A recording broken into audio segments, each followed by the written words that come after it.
বিদ্রোহিণী মহাভারত শেষ হয়েও শেষ হলো না। মহাকাব্যের ধূসর জমি জুড়ে জ্বলন্ত অঙ্গারের মতো ছড়িয়ে রইলেন তারা অসংখ্য নামে।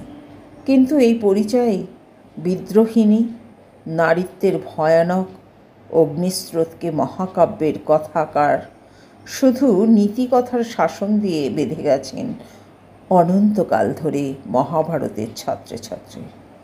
তবুও তা উথলে ওঠে, দগ্ধ করেছে সময়ের বুক। এক এক সময় মনে হয়েছে তাদের রুদ্ধ কণ্ঠে মহাকাল কেন বজ্রখণ্ড গেঁথে দিচ্ছেন না, যা বজ্রের মতো ঝলসে উঠে ফেটে পড়বে এই মুক বধির অন্ধবিবশ সমাজের বুকে। তারা জেগে আছেন আজও আমাদেরই মধ্যে, অন্য রূপে, অন্য নামে, অন্য পরিচয়ে। তারাই তো আমরা। তাদের বিদ্রোহ যে আমাদের বিদ্রোহ। ঘরের চৌকাঠ পেরিয়ে প্রতিনিয়ত যা বয়ে যাচ্ছে জীবনের রণারঙ্গনে। প্রবল অস্তিত্বের জয়ধ্বনি দিতে দিতে বিদ্রোহ তো শুধু উচকিত রব নয়, অটল অতল নৈশব্দ তীব্র তীক্ষ্ণ বিদ্রোহ জেগে থাকে অঙ্গারের মতো। বাইরে থেকে স্তিমিত, কিন্তু অন্তরে তার অগ্নির ছোবল। ভারতের বুকে আজও কন্যা জন্ম সত্যব্রতীর বর্ণে বিচার্য।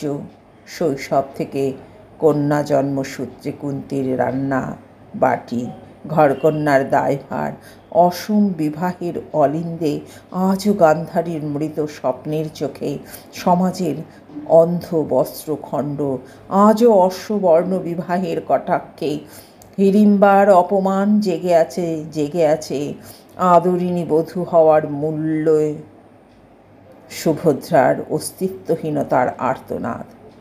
জেগে আছে সবটুকু, জেগে আছে শকুন্তলা নামের একা মায়ের লড়াই, অথবা বৈধব্যের আদিমত্তা উলুপির কাহিনীকে মিথ্যে প্রতিপন্ন করে। জেগে আছে রূপান্তরকামী শিখণ্ডিনী অম্বার শপথ বুকে নিয়ে। জেগে আছে স্বামী সোহাগী বউয়ের মনের আশঙ্কার সত্যভামার চঞ্চলতা আর উপেক্ষিতা স্ত্রীর একাকিত্বের উদাসীন্যের রূপিণীর বিষণ্ণ হাসি।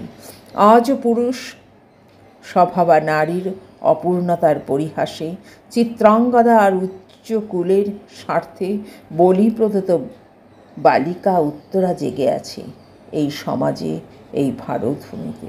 আর জেগে আছো দ্রৌপদীর লাঞ্ছনা আর আলুলায়িত কেশে আর রজস্বলা বস্ত্রখণ্ডে। আমাদের খণ্ডিত মন, খণ্ডিত দেহ, খণ্ড খণ্ড হৃদয় আর শত খণ্ডিত অস্তিত্ব কুড়ে, অস্তিত্ব ফুরে উঠে আসে মহাভারতের বিদ্রোহিণীরা আগুন পাখির মতো।